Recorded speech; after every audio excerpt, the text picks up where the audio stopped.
इस तरीके से अगर आपके सिलाई मशीन इस तरीके से डग है, देख लीजिए। नमस्कार दोस्तों, आज मैं बताने वाला हूं कि अगर आपका सिलाई मशीन स्टैंड जो है ये खराब हो जाता है, इसमें प्रॉब्लम आ जाता है, इस तरीके से डग हो जाता है और यहां से इस तरीके से बेरिंग खराब हो जाता है, तो इसको कैसे आप रिपेयर करेंगे इस वीडियो में पूरा मैं कंप्लीट बताने वाला हूं दोस्तों। तो वीडियो पूरा देखते रहिएगा। अभी तक लाइक नहीं किया तो लाइक कर लीजिएगा, चैनल को सब्सक्राइब नहीं किया तो कर लीजिएगा, बेल आइकन को दबा दीजिएगा। तो चलिए वीडियो दिखाते हैं। आइए दिखाइए यहाँ पे कैसे क्या प्रॉब्लम है। तो देख लीजिए यहाँ पे इस तरीके से अगर आपके सिलाई मशीन स्टैंड में है दोस्तों तो कैसे सेट करना है, और अगर इस तरीके से डग है, देख लीजिए इस तरीके से अगर डग है तो आपको इस वीडियो में पूरा कंप्लीट मिला है इस तरीके से। तो यहां से इस पेज को देख लीजिए, ध्यान से देखिएगा, इस पेज को चेक करना आपको बहुत जरूरी होगा कि कहीं ऐसा तो नहीं ये पेज जो है ढीला है। ये सिलाई मशीन जो स्टैंड है ये रिपेयरिंग करने के लिए आया है, तो यहाँ पे देख लीजिए पेज ढीला है।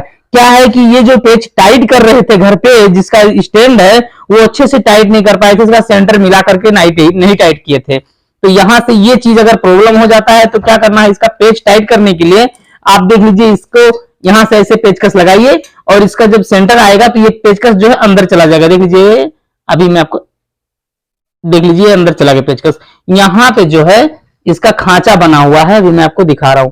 देख लीजिए यहाँ पे खांचा बना हुआ है, देखिएगा ये खांचा है, और जब इसको यहां से करेंगे तो ये खांचा हट जाएगा। देख लीजिए अब यहाँ पे जब खांचा आ जाएगा आपका तो जा करके यहाँ पे सेट हो जाएगा ये वाला बोल्ट।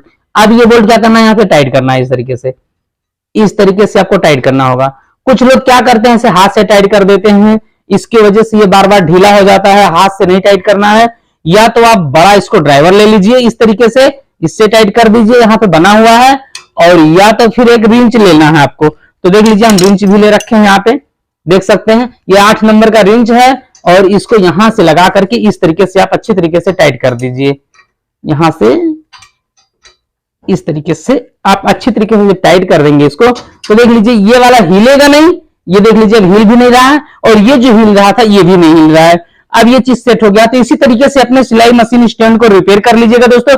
ये वीडियो अच्छा लगा है तो लाइक करिएगा, अभी तक चैनल को सब्सक्राइब नहीं किया तो कर लीजिएगा दोस्तों। फिर मिलेंगे अगले वीडियो में कुछ नए वीडियो के साथ, तब तक के लिए जय हिंद जय भारत।